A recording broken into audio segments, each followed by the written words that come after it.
Hey guys, it's Brooke. Welcome back to my channel. In today's video, I'm going to be showing you how to create these cute floral tapestries for spring. I'm going to have both stitch fiddle charts linked down below so you can follow along, though I will say I'm only going to be walking you through row by row on how to do this one, the multi-flower tapestry, because the single flower tapestry is really simple. So if you can do the one with many flowers, you can definitely do the one with one. In order to create these tapestries, you're going to have to know how to do a single crochet, and we also do a half double crochet to attach it to the dowel. So that's important to know too. If you need tutorials on how to do either of these stitches, I've got them on my channel. But yeah, let's go ahead and get started. All right, so before we get started working on our tapestry, the first thing we're going to be doing is picking out yarn. So because this is a tapestry, there's not really going to be a gauge. You can use any kind of yarn you want. Just keep in mind that the thicker yarn you use, the thicker and bigger your tapestry is going to be. So for me, I've picked out a bunch of different kinds of weight 4 acrylic. This kind of creamy white color is going to be my background. This yellow is going to be the center of my flowers. And then all of these colors are going to be different colors of flowers. This is meant to be a scrap project, so feel free to use as many or as few colors as you'd like. And then for this project, I'm going to be using a 4.5mm hook, but again, same rules applies for the yarn. You can use as thick of yarn and as thick of a hook as you want, and you can also use super thin yarn and a really small hook. It's completely up to you. So I'm going to put some of my yarn away and we're going to talk about graphs for a second. So for those of you who haven't done any tapestry crochet work before, I'm just going to explain some rules that we have to follow when working a graph. Now, if you're looking at this graph as a righty, on odd rows, you're going to be working from right to left, and on even rows, you're going to be working from left to right. And when you're looking at the piece while working on an odd row, you're going to be looking at the front of the tapestry. You're going to be working on the right side. Now, if you're working on an even row, you're going to be looking at the wrong side of the piece, aka the back. You're going to have all your ends hanging out and stuff like that. That's how you'll know. It's really important to get your right and wrong sides correct as you're working on this graph, or else the graph's going to come out completely crazy and wonky. So clicking on the link in the description, if you want to edit your chart, what you'll do is navigate to File and create a copy, and from here you can rename it whatever you'd like. If you don't need to edit it, you can skip this step. And then once you save your new chart, you can change the colors as you want or do whatever you'd like, though I do not recommend changing the shape of your flower because that might mess up your color changes. Then if you want to track your color changes in Stitch Fiddle, navigate to File and Progress Tracker. This way it just highlights the row you're on. It's a really easy way to track your rows. Alternatively, if you'd rather just print out your PDF or just track it on the PDF itself, feel free. Now that we've got Progress Tracker going, we're ready to get started. So if you look at row number 1, we are going to have some color work going on. This is fine. If you'd like, you can do your foundation chain and your base color and then work row 1 with changing colors. Or if you'd like, you could do a foundationless single crochet and that'll make it a little easier for you to change colors. I'm just going to chain with my base color and change colors on my first row because I'm feeling lazy today. I don't know what's going on with this skein. This is how you know it's scrap yarn because it's all messed up. And now I'm going to zoom you in a little bit so that you can see a bit better what I'm about to do. So I'm going to chain 41. And if you're new to chaining or doing single crochets, I'm just letting you know this tutorial is not going to explain how to do those, but I do have tutorials linked on my channel if you'd like to check them out, where I explain how to do a chain and how to do a single crochet. Now, what I like to do when working my first row of single crochet is work through these back bumps. If we look at the front of our chain, right, we see these V's. If you just twist it a little bit to the side, you can see these back bumps become apparent. I like to work through these because when you do, it leaves this V on the outside to create a kind of nice, clean border. So that's what I'm going to do. Feel free to do that if you'd like. It's a free country. Do whatever you'd like. All right, so at this point, we have chained 41, and now we're about to start row number 1. Now, as righties, we will be working from right to left for row number 1, and this will be the front side of our work. We don't need to know this right now, but when we start changing colors, it will become apparent. All right, so now that we're on row number 1, we're going to be working right to left on our graph, which means we need to start with our purple color. So I'm going to get that out and get that ready because the first stitch we make is going to be with this purple color. All right, now we're ready to work our first stitch in the row. So like I said, I'm going to turn my work kind of upside down so that I can see these back bumps. I'm going to stick my hook through the first back bump and act as if we're going to chain like normal. I'm going to grab my purple tail with the tail of my white yarn, just kind of pinch it and hold it against the rest of this chain.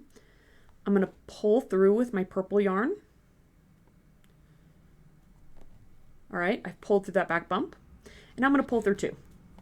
This creates a kind of half purple, half white stitch. It doesn't really bother me. If it bothers you, feel free to do a foundationless single crochet or something, whatever works. Just keep in mind that say you decide, oh, I would rather just do a whole row of white first and then work on my flowers. I totally understand that, but you need to make sure that if you're altering this graph, the current odd rows have to stay odd rows in the future. So if you decide you want to do a plain row of white before you do your flowers, you actually have to add 2 plain rows of white, because currently the flowers start on odd rows on row 1.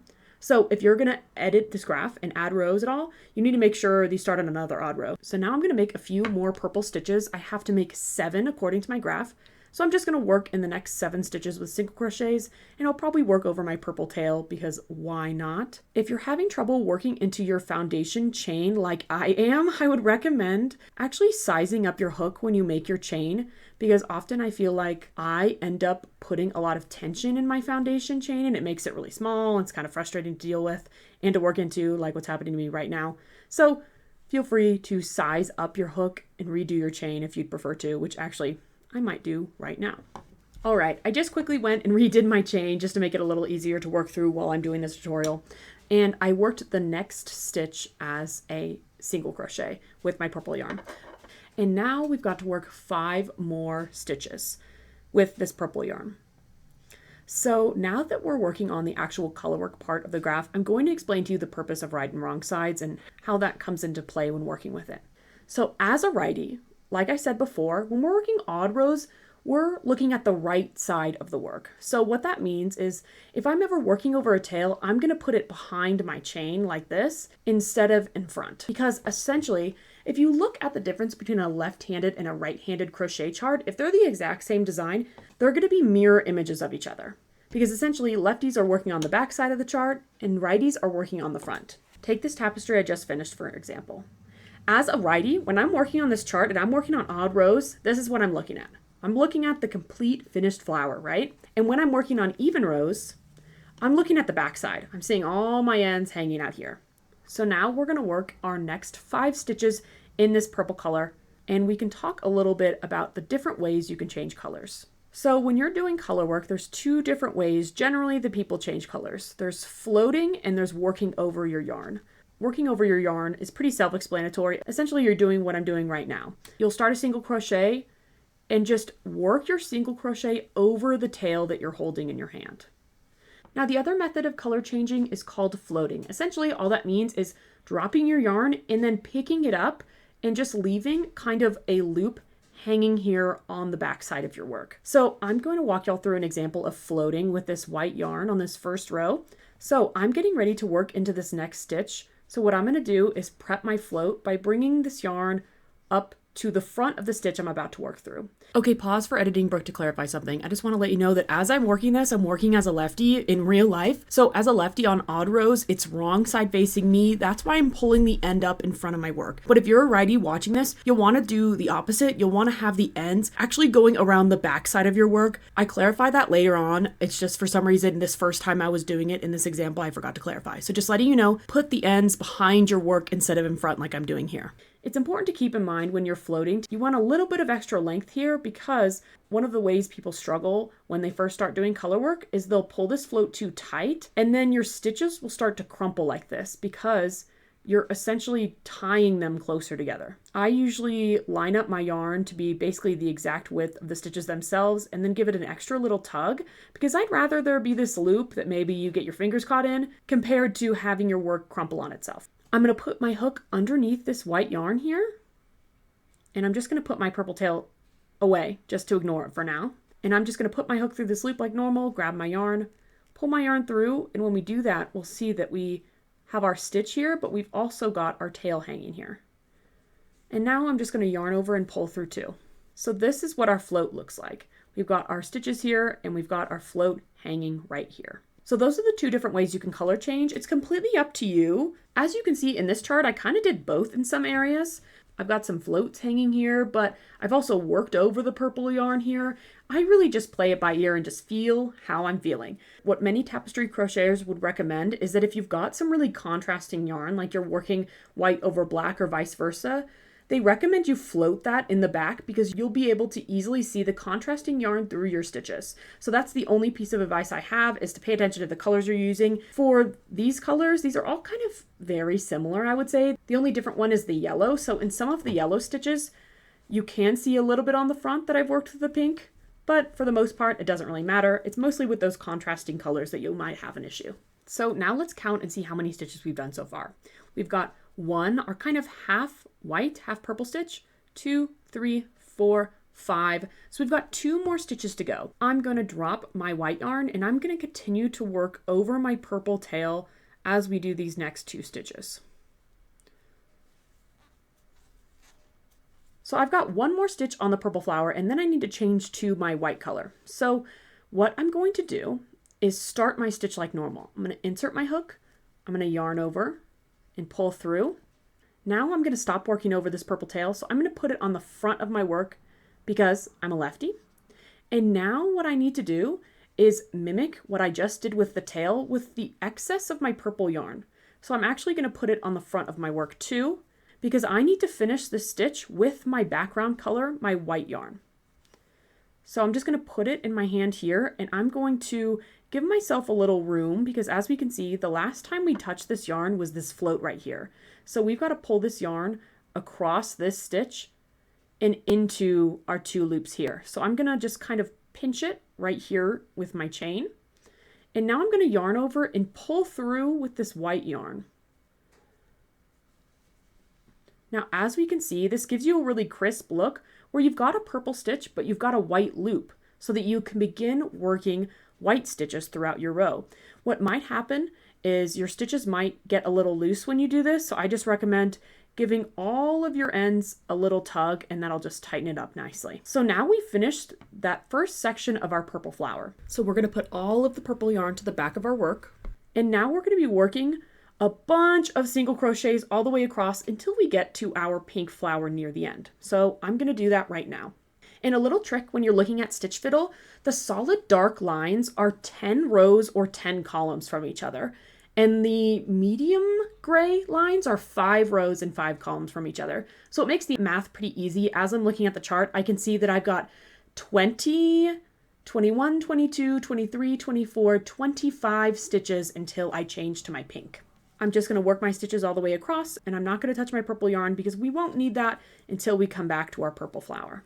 I do want to mention that if you're using scrap yarn like I am, you might have some see-through stitches, your tension might be a little different, or your stitch sizes might not be the same because you're using different size yarn. So for example, you can probably tell the white yarn that I'm using is significantly thinner than this purple, so that means these stitches are probably going to be a little smaller. But don't worry, as you become more fluent in tapestry crochet, you'll find that blocking is your savior and it can fix a lot of quote-unquote mistakes. So I'm just going to keep slowly doing my single crochets all the way across, and then I will come back when we're ready to change colors to the pink flower. All right, so I've just completed all 20 something of my stitches. I've got 9 stitches left. Some of those have to be pink, some of those have to be yellow. So I'm just gonna pull those colors off to the side so that I'm ready for them. And now I've got 1 more white stitch. Then I've got to start my pink, which means I've got to change colors here. I'm gonna start my last white single crochet like normal, insert my hook, yarn over, pull through. And now I'm going to put this yarn and kind of pin it to the front of my work. If you're a righty, you'll do the opposite. You'll pin it to the back of your work. Now I'm gonna grab my pink yarn and all I'm going to do is finish the stitch. I'm going to line up my pink tail along with my white tail. And now I'm gonna yarn over and I'm gonna pull through too with my pink yarn. And now we've finished our white section and we're ready to do a few pink stitches. So we've got to do 4 stitches here. I'm just gonna drop my white yarn here and I'm gonna work over my pink tail for these next 4 stitches. 1, 2, 3. And now I've got 1 more pink stitch before I change to my yellow. So now I'm gonna prep to change colors again. I'm gonna insert my hook and I'm gonna work over my tail while I do that. Yarn over, pull through, pin this tail, both of them actually, to the front of my work. Bring in my yellow yarn, pin it to the front of my work with my pink. And I'm gonna yarn over, pull through too. And now we've just changed colors again. Now I have to do the last 4 stitches of the row with this yellow and I'm gonna work over my tail while I do that. 1, 2, 3, and our last stitch 4. All right, this is row number 1 completed. I know it looks a little crazy. You might see some difference in tension here and there. That's totally okay, totally normal. Y'all know I do stuff like this all the time and I still have tension differences. So you're fine, don't worry about that. Now we're starting row number 2.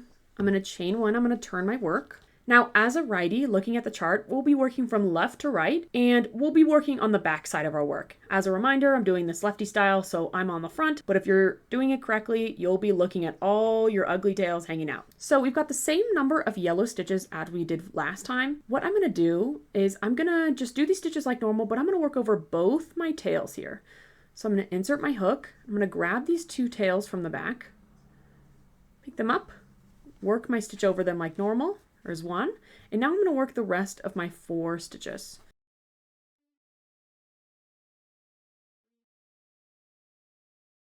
And now I've got 1 more yellow stitch, and we're going to prep to change colors. I'm going to insert my hook, yarn over, pull through. I'm going to pin this yellow tail to the back side, and now I'm going to pick up my pink color. And now I'm going to pull through both loops with my pink color.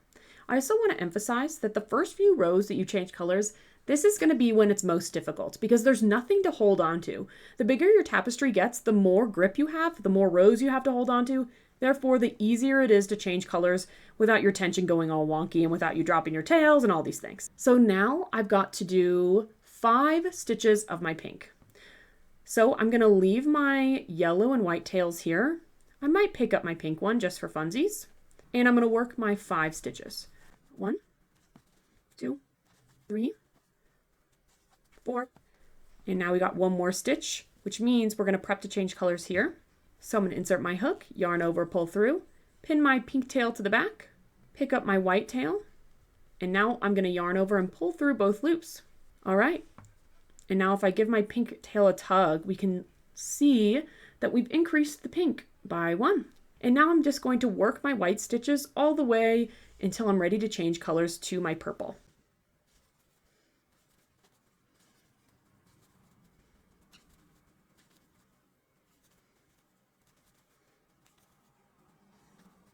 Also, don't be alarmed if while you're doing this, all your yarn is getting all tangled. I recommend every row or every few rows to just go ahead and untangle them. This is also why I recommend keeping your yarn in cakes or balls because it's easier to untangle when you have a cake or a ball compared to a full skein. All right, now we've got 1 more white stitch before we change colors to our purple. I'm gonna start the stitch like normal. Y'all know the drill. Insert my hook, yarn over, pull through, pin my tail to the back side of my work, pick up my purple yarn, yarn over, pull through 2. Give my white tail a tug, and now we can see we've got this clean color change here. And now I'm going to work all these same stitches like normal, single crocheting to the end, and why not, I'll work over my purple tail while I do it.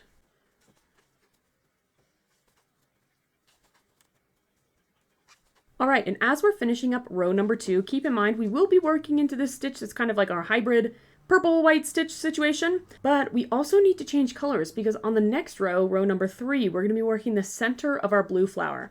Because this graph has a bunch of different flowers in it, I recommend just making mini balls of yarn for the center of your flowers. It'll just make it a little easier for you. So I'm just going to cut some excess of this yellow, wind it up a little bit. And then this will be the center for the pink flower. And now I'm going to do the same for the center of the blue flower. The more complex a crochet tapestry, the more likely you are to have several different balls of yarn kind of hanging off your project because it makes it so much easier. Again, the smaller section you have, the easier it is to untangle them and to keep them all straight and things like that. I'm getting ready to work into my last stitch. I'm going to start my stitch like normal. I'm going to insert my hook. I'm going to yarn over, pull through, and I'm going to pin this yarn to the back of my work. Grab my yellow, pin it to the back of my work with my purple yarn, and I'm going to yarn over and pull through 2. So now we have finished row number 2 and we're getting ready to start row number 3. So we're going to chain 1 and turn our work. So as righties, we're going to be working from right to left and we're going to be looking at the right side of our work. So ignore the fact that you can see all my ends hanging out. If you don't have any ends hanging out, you're doing it right. So we're going to start by doing 2 stitches of yellow. So I'm going to do 1 single crochet normally. And then for my second single crochet, I'm going to prep to change colors. So I'm going to insert my hook, yarn over, pull through. I'm going to pin my yellow yarn to the front of my work. I'm going to pick up my purple yarn. I'm going to yarn over and I'm going to pull through both those loops, give my yellow yarn a nice little tug, and now I can work the rest of my purple stitches. And now I've got 1 more purple stitch, so I'm going to insert my hook. I'm going to yarn over, pull through, pin my yarn to the front, grab my white yarn, and I'm going to finish that stitch with my white yarn. Now I'm gonna make single crochets all the way across until I hit my pink yarn again, and then we'll change colors.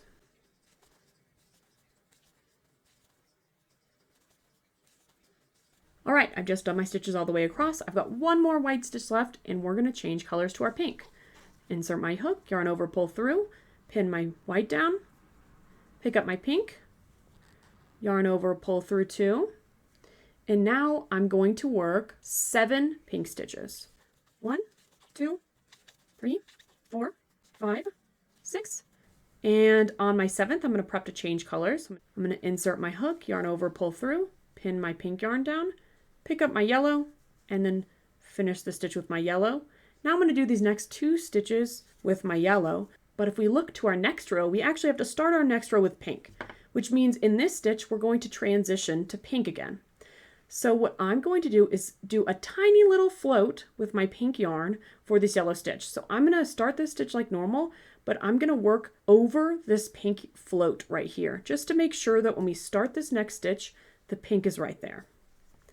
All right, so I've inserted my hook, I've yarned over, I pulled through, I'm going to pin my yellow down, pick up my pink. As we can see, we created that little float right here, so I want to make sure it's not too tight, not too loose. Yarn over, pull through 2, give my yellow a tug. Now if we turn our work and look at the front, we can see we've got a nice little clean transition here. So we'll chain 1, turn our work. Now as a righty, I'm going to be working row number 4 from left to right, and I'll have the wrong side facing me.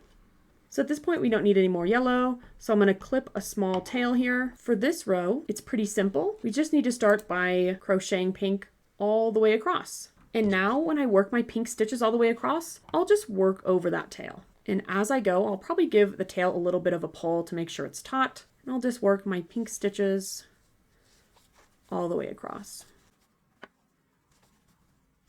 And on the last pink stitch, we'll get ready to change colors. Y'all know the drill. Change colors to our white. But this is where the row gets kind of crazy because we're adding another color into the mix. So we're going to get ready to add a red flower. We're going to do one more white stitch, and then we're going to change colors here to our red. I'm going to prep my stitch to change colors, inserting my hook, yarning over, pulling through, pinning my white yarn to the back, picking up my red, and now I'm going to finish this stitch with my red yarn. All right, and now we've got 3 stitches of this red. And while I work these 3 red single crochets, I'm going to be working over both the red tail and the white tail. So 1 single crochet, 2, and now I'm going to be working my 3rd, and I'm going to change colors back to my white. So I'm going to change colors again. All right, and those are our first 3 red stitches of our red flower. And now I've got to work 4 white stitches. 1, 2, 3. And on this 4th one, I'm going to be floating it and changing colors. And this is one of those scenarios where I would not work over my red because the colors are so different that I think you would see that. So I'm going to float it by bringing my red over and just lining it up with the stitch I'm about to work. And now that I've floated it, I need to change colors to it. So I'm going to put my white yarn at the back, pick up the rest of my red. I'm going to finish the stitch with my red. Give my white a little tug. If we look at the back, we can see that nice float there. Now I've got to work 6 stitches with this red color. 1, 2, 3. On this 4th stitch, I'm going to float my white yarn, so I'm just going to pull my white yarn up behind the stitch I'm about to work through. I'm going to work a single crochet like normal around that white yarn. And now we can see we've got a float in the back. And now I've got 2 more red stitches to do. What I usually like to do if I've floated for 4 stitches and I've only got like 1 or 2 stitches left, I'll just work over the yarn for those 1 or 2 stitches. So 5 and now 6. Now I need to change colors. So I've inserted my hook, yarned over and pulled through. And now I'm going to pin my red yarn back and finish pulling through with my white. And now give our red a little tug and work our white until we're ready to change colors to our purple. All right, so we've got 2 more white stitches here. Do 1, and now I've got to change colors. Prep to change colors by inserting my hook, yarning over and pulling through, pinning my white to the back, picking up my purple, pulling through with my purple, giving my white a tug. And now I've got 3 stitches of purple, so I'm going to do those 3.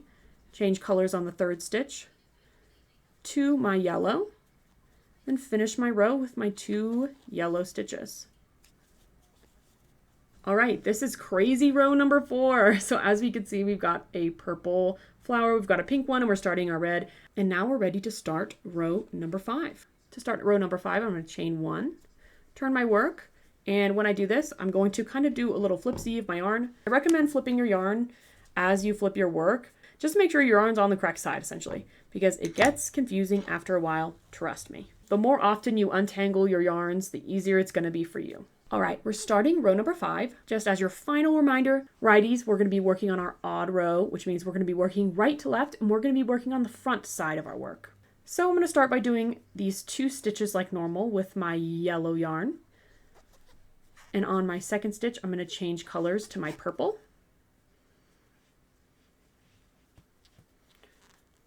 And now for my purple, I've actually got 4 stitches.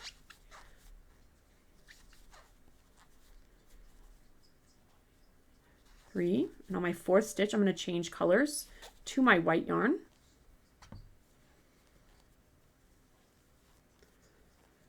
And I'm going to work some white stitches until I'm ready to change colors to my red. All right, I'm going to prep to change colors to my red.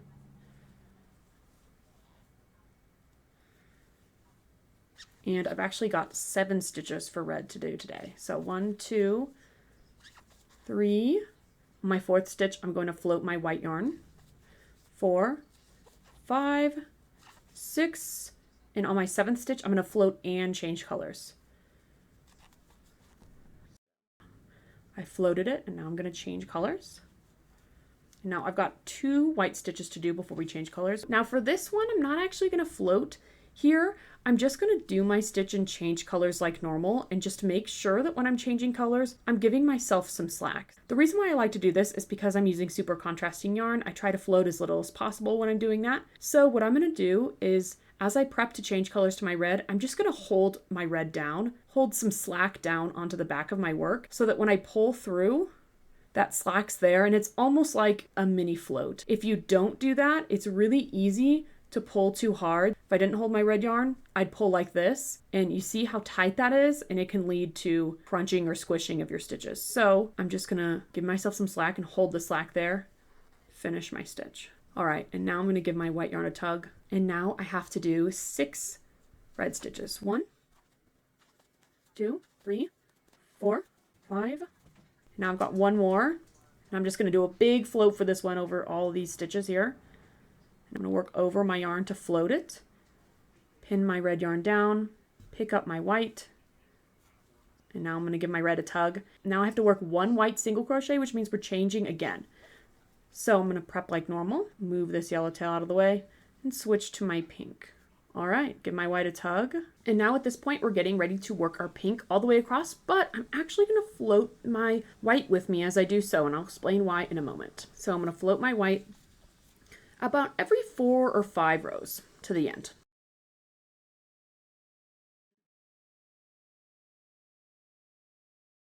All right, so as we get ready to start row number 6, I just want to explain another commonplace practice with tapestry crochet. Like I said for this chart, I recommend you have little balls of yellow for the center of your flowers. Now, the same practice can also be done for the background color. I know that kind of seems strange, like why wouldn't you just have one skein of the background color working all the way across? But when you float your background color across all of these different graphics, like this one with the big flower or with small flowers, you actually end up wasting a lot of yarn. So what I would highly, highly recommend is what I did for this graph. I had a green skein for the right side of my yarn, and I had a green skein for the left side of my yarn. It's just easier, I promise. So I'm going to do the same thing for this multi-flower chart. I'm going to have a skein of white for the left side and a skein of white for the right side. So that's why we ended up floating our white yarn to this side of our work, because this section of the white yarn is going to only stay on this side of our chart. And then we'll add another one when we get to the other side of our chart to be the other side. All right, so now we're ready to turn our work and start row number 6. So we're going to chain 1, turn our work, and get ready for row number 6. And now I'm going to do my yarn shuffle. So I'm going to move all of this yarn over here and all of this yarn over here. So at this point, I'm going to explain a couple more rows, but if you're feeling confident with color changing and following the graph, feel free to skip to the end where we start talking about how to assemble your tapestry and actually put it on a rod. Because at this point, it's kind of just the same thing. It's just following the graph, changing colors when you need to change colors, and the usual. So feel free to do that if you want to skip ahead, and if not, I will explain row number 6. So as a righty, we're working row number 6. We're going to be looking at the back of our work and we're going to be working left to right. So I've got only one pink stitch here. I'm going to work the pink stitch and change colors to my white yarn. I'm going to do one white stitch and change colors again.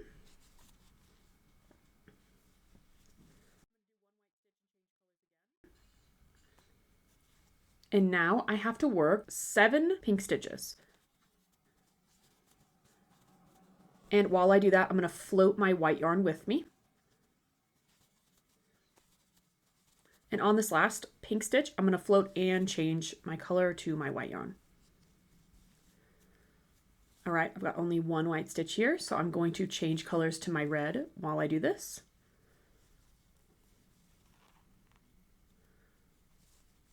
All right, and now I get to work my red all the way across. So this is where we start to see the divide of our white yarn. So I'm going to keep this white yarn here, and then we'll attach yarn over on this side to work this side of the chart.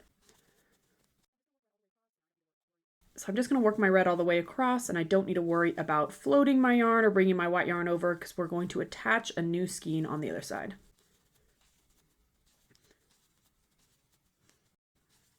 And I've got one more red stitch, so I'm going to change colors and I'm going to attach a new skein of white here.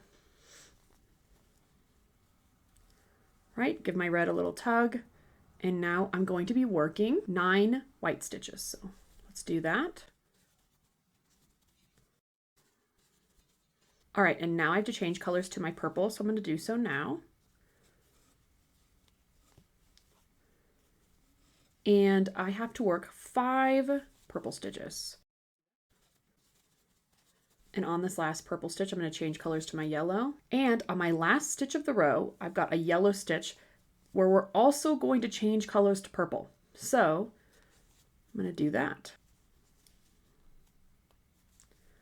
All right, and that's row number 6. So at this point, you can cut this yellow off because we will not be needing it anymore because we've already worked the center of our flower here. And the rest of this now can be used for another center flower. All right, and now we're getting ready to start row number 7. So I'm going to chain 1 and turn my work. And now I have to work 7 stitches of purple, and I'll work over this tail just for this first stitch. Actually, let's see. I'll work over this tail for all these stitches. We'll see how it turns out. And if we don't like it, we can frog it and leave the tail. I'll leave it there. Let's turn our work and see. You can see it a little bit, but I don't mind, so I'll leave it. Now I'm going to do one more purple stitch, and we're going to switch to our white yarn. Now we've got to work 8 white stitches. All right, and now I've got one more. I'm going to switch to my red yarn. I'm going to work all the way across with this red yarn.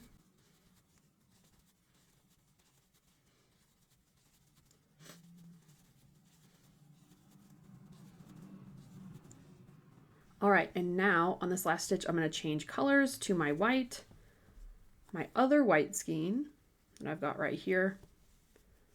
And I've got to work 3 white stitches. So I'm going to do 1, 2, and 3. Change colors to our pink while we're here. Give our white a little tug. Now we're going to work 5 pink stitches. 1, 2, 3, 4, and on our 5th stitch, we're going to change colors and float our white yarn. So we're going to line it up right here. Change colors. And now we're going to work our last 2 stitches with our white yarn. All right, and that's row number 7 complete.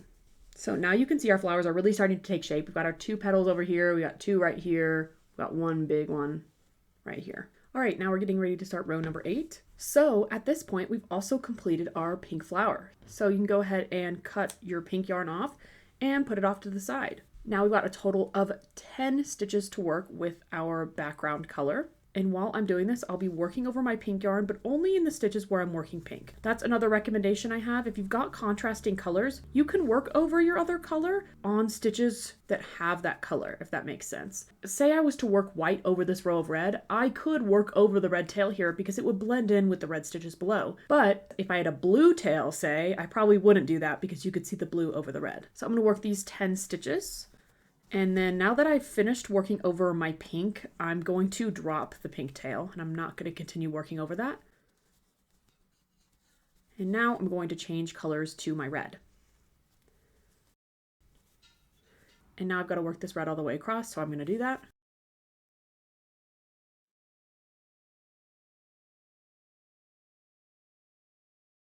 Now at this point, I'm going to change colors to my white.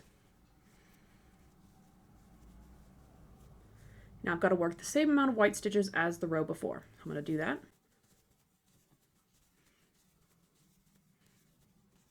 Change colors to my purple.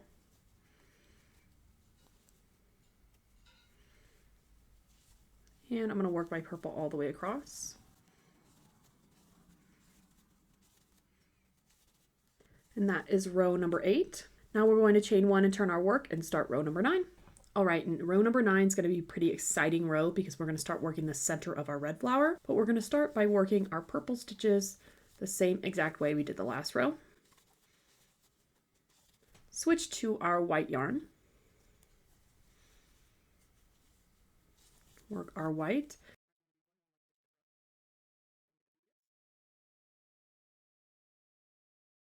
All right. Switch to our red. And now we have to do a total of 5 red stitches. 1, 2, 3, 4. And on our 5th one, we're going to prep to change colors. Put our red yarn down, grab our yellow tail, pin it to our red. All right, and now we're working with our yellow. Now I've got to do 3 yellow stitches. I will be working over my red tail because like I said before, even though red and yellow are pretty contrasting colors, because I'm working over a row of red stitches, and no one will really know because it'll just look like it's the top of the red stitches. All right, started my 3rd stitch. So I'm going to prep to change colors back to my red. Change colors to my red. I'll leave that yellow tail hanging there and I'll work the rest of this red row. Now I'm going to change colors to my white. I'm going to change colors, work my white all the way across.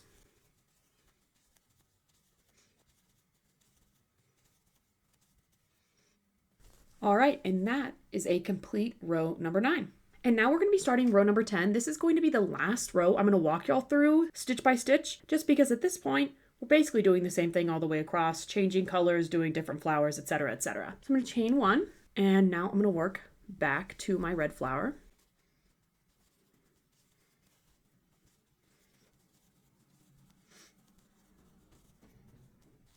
So I'm going to change colors to my red now. And now I've got to work 5 stitches. 1, 2, 3, 4, 5. Now I can change colors to my yellow. I have to work 5 yellow stitches here. So I'm going to do 1, 2, 3. I'm going to float my red yarn. I also recommend floating on the same color of stitch, if that makes sense. So I'm not going to float over these yellow stitches because you'd probably see it a little easier, but I will float when I hit a red stitch. Float that yarn. And now in this stitch, we're going to be changing colors. Back to our red. And now I have to work 6 red stitches.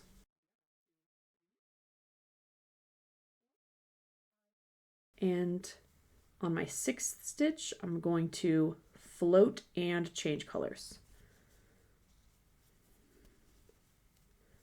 And now I need to work until I hit my purple flower again. Change colors to my purple. Now I'm going to work purple all the way across, and I'm going to float my white because in the next row we've got a white stitch coming up.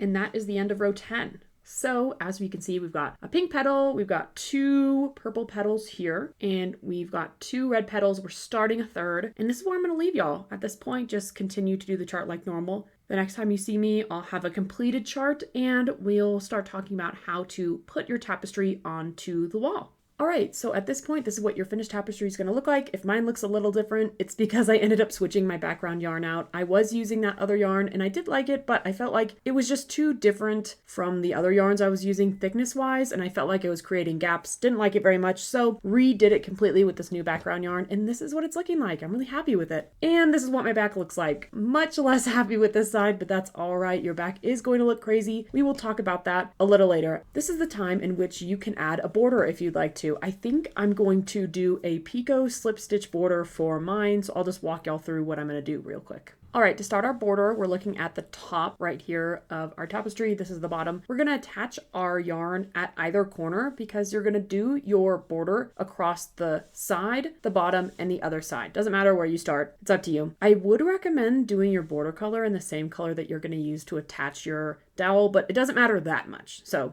do whatever you'd like.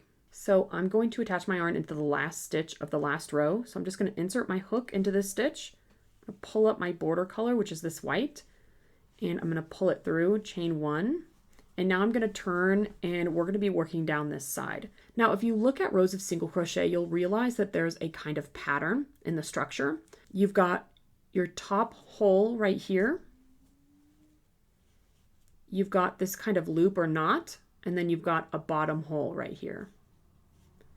And it repeats as you go down. Top hole, knot, bottom hole. Top hole, knot, bottom hole. So as we do this, we're going to be working into the top holes and the bottom holes. You'll know you're doing it right when you're avoiding these knots here and you're working above and below them. So this one is going to be a little hard to see, honestly, because it's the last stitch of the row. So what I would do is take your end and pull it vertically, and it'll make it easier for you to see this stitch. We've chained 1 into this top stitch. I'm going to slip stitch above this knot. And now I'm going to skip the knot itself and slip stitch into the space below it. And now I'm going to slip stitch into the space above the following knot. Those are my 3 slip stitches. Now I'm going to chain 2. And I'm going to slip stitch into this first chain here. I'm going to insert my hook into the first chain. And I'm going to slip stitch. Now that's going to be my first picot. Now we're going to work on our next slip stitch. We've already worked into the space above this knot. Now we're going to work into the space below it. So we're going to slip stitch into that space. Now we're going to slip stitch into the space above this next knot. And then the space below that knot. Now we're going to chain 2. Now we're going to slip stitch into that first chain right here. Now that we've worked at the space below this knot, we're going to slip stitch into the space above the following knot, slip stitch into the space below, slip stitch into the space above the following knot, chain 2. Now we're going to slip stitch into this first chain. And this is our repeat pattern. As you can see, it creates a cute little picot. I'm going to do this all the way down until we get to the edge, and I'll show you what we do then. All right, I've made it to my corner. I've done my last picot. I've slip stitched 3, and now I'm going to start a corner picot. You can do a corner picot stitch if you'd like. If you'd rather just skip it and slip stitch around and do another one over here, that's totally fine. It's up to you. Now I'm going to slip stitch 3 again.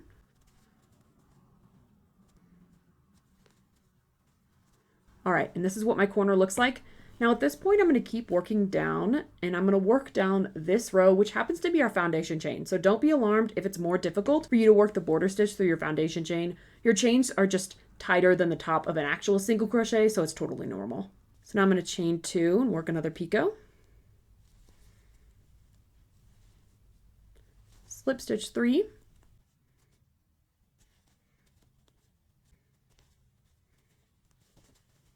Work another picot.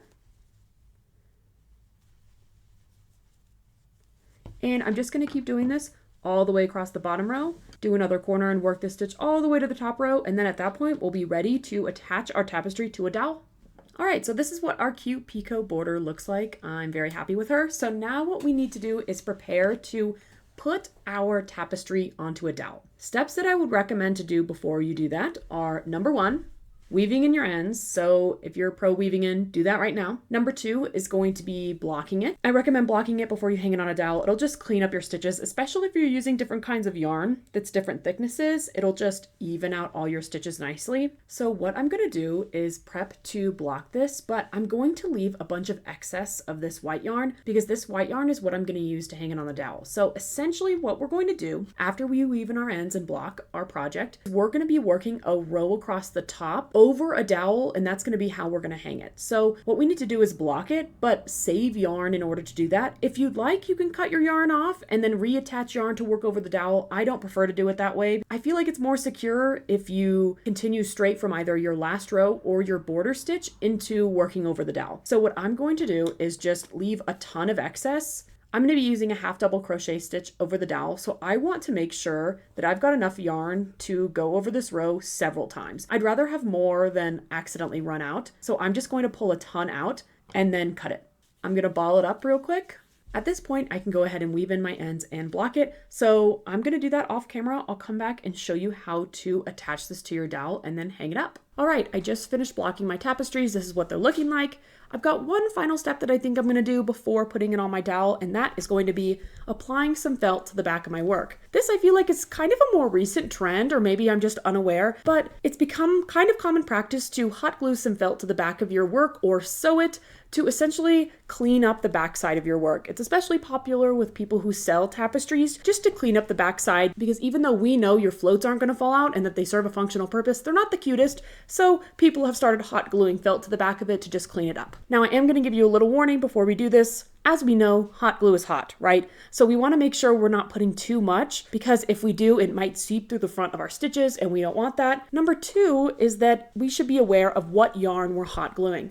This is an entire tapestry made of acrylic. Acrylic is made of plastic. Plastic can melt. So I'm just going to be very careful when I hot glue this felt to this tapestry to make sure that the stitches don't start melting. So I would just use the advice of less is more if you plan on hot gluing some felt to your tapestry. So I'm going to do this right now and I'll be right back. All right, I've just gone ahead and glued my felt to the back of my tapestry. It just cleans it up a little bit now that you can no longer see my ends. Ignore the bad cutting, okay? I'm really not good at cutting in a straight line. I don't know what it is, okay? This is why I don't sew. Now at this point, we're ready to attach our tapestry to our dowel. So I'm gonna talk a little bit about how you can hang your tapestry. What I personally do is go to Home Depot or Lowe's, and they'll sell these like 3-foot long dowels. As you can see, this is the one I have. It's 1/4 of an inch in diameter. If you go to Lowe's, in their like wood section, they'll have all of these different kinds of dowels. They're all like 3 or 4 feet long and they're different thicknesses. This is where I would recommend getting your dowels from. I know a lot of people use chopsticks that you get from like takeout and stuff like that, but this tapestry itself is too wide for that. And the reason why I recommend getting these is because they're 3 or 4 feet long, so you can cut them to the exact width that you need. Essentially, all I do when I'm cutting for a tapestry is I just line it up and then I give myself a few extra inches on each side and cut it. By having this super long dowel that you can cut to a specific length, you can really customize it to your tapestry. So this is what I would recommend. And then what do I use to cut it, you may ask? Garden shears. I feel like this is a good way to do it because 1, you can use the garden shears for your garden or your plants if you've got any. And number 2, there's no way you're getting scissors through this thing. There's just no way. So if anyone else has any good ideas for ways to cut these, let me know. But I feel like garden shears is just the best way. So I'm gonna go ahead and measure my dowel. All I'm gonna do is lay it against the top of my tapestry, give myself a couple inches of excess on each side. This dowel is so thick I can't cut through it on the first try, so all I'm gonna do is make a little mark in the wood with my garden shear, and now I can go ahead and cut it. What I essentially do is line it up with my cut. I put pressure on one side, rotate it, pressure on another, rotate it, and this I feel like is the best way to get a clean cut all the way through. And the more you do it, closer you get to cutting all the way through. As you can see, I've now got a pretty good divot all the way around. So I'm just gonna keep doing that until I cut all the way through. And this is what I'm left with. As you can see, it's not a perfect edge. There is some roughness. You could take some sandpaper here and sand it down if you'd like. It doesn't really bother me, though I will say that if you try to just cut through it all the way on your first try, you're more likely to end with a jagged edge than if you do it the way I just did it. So now we've got our perfectly measured piece and we're ready to actually crochet a row and attach it. Let's do it. All right, I've just zoomed you in a little bit. Now we're gonna work on working our row over our dowel. There are a couple different stitches you can use to do this. I personally recommend the half double crochet. I think it's the best because it gives you a little bit of height to work over your dowel, but it's nothing crazy. I don't like using a double crochet to do this, and I also don't like using a single crochet because I feel like there's not enough room, but use any stitch you want. It doesn't really matter. I'm gonna start my row by starting a half double crochet like normal in this first stitch. So I'm gonna yarn over, insert my hook. This is when we're going to work over our dowel. So I'm just going to grab it and kind of hold it at the back of my work. Don't be alarmed if you find this very strange and difficult to do. It's really weird the first time. So now at this point, in theory, if I was doing this stitch normally, I would just grab my yarn and go back through my stitch. And we are going to do that, but we're going to put our hook behind the dowel in our hands and then grab the yarn. So this works the stitch over the dowel that's in our hand. And now I'm going to pull back through my stitch. And as we can see, we've got this loop over our dowel. And now I'm going to finish the half double crochet like normal by yarning over and pulling through all three. As we can see, we've just worked that stitch over the dowel and we're going to do it again. So I'm going to yarn over, insert my hook into the next stitch, behind my dowel, grab the yarn, pull through. And I recommend when you're coming back through your stitch to give yourself a little bit of room because you need enough height to go around the dowel. Now I'm going to yarn over and pull through 3. And that's our second stitch completed. Now we'll do it again. We're going to yarn over, insert our hook in the stitch, grab the yarn from behind the dowel, pull through, give ourselves some extra height, some extra slack, yarn over, pull through 3. And we're just going to do this all the way across.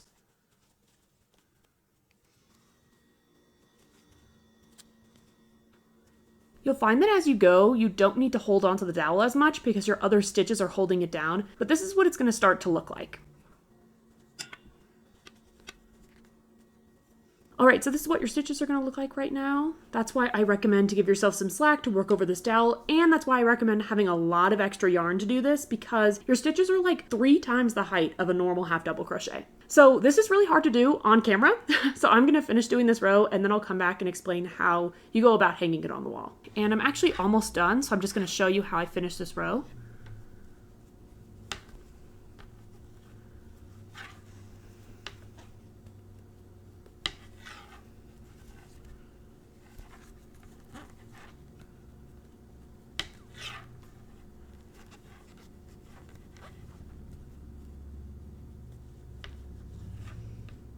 All right, I just completed my row of half double crochets. I finished with a chain one just in case. Now at this point, we're gonna cut some yarn off and use it to hang. Essentially what we're gonna do is our yarn's coming from this end. We're gonna cut it, pull it through this loop enough so that we can tie it at this end and our tapestry will hang up like this. So what I recommend doing is putting it against the area of the wall that you wanna hang it in and estimate how much yarn you'll need here because you don't wanna make it too tight and have it super high up. You don't wanna make it huge and it hangs really far down. So I recommend just estimating it against the wall. All right, I just went ahead and measured my yarn against my wall, and this is the amount I'm happy with to have it hang down. But what I'm gonna do is give myself like a couple inches extra just to tie the knot at the end. Better to make it too long than too short. You can always cut more yarn if you need to, but better be safe than sorry.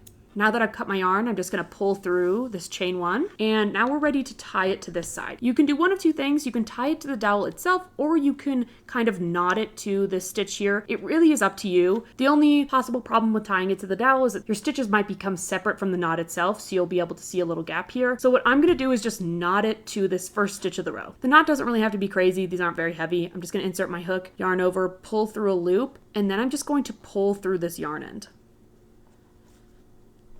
Pull tight, and now I'm going to knot the end with the body of the yarn that's going to hang up the tapestry, and essentially that's it. Now you can go ahead and weave this little yarn end here, but really at this point you're ready to hang up your tapestry. All right, so that's going to be all for this tutorial. Thank y'all so much for watching. I really appreciate it. If you end up making either of these 2 flower tapestries, please send me a picture, or if you post it, tag me in it. I'd love to see. I want to see all the different color combinations y'all use, the different kind of yarn you use, everything under the sun. I want to hear about it. I want to see it. Thank y'all so much for supporting me. I hope you enjoyed this spring tapestry, and I'll see you in the next one. Bye!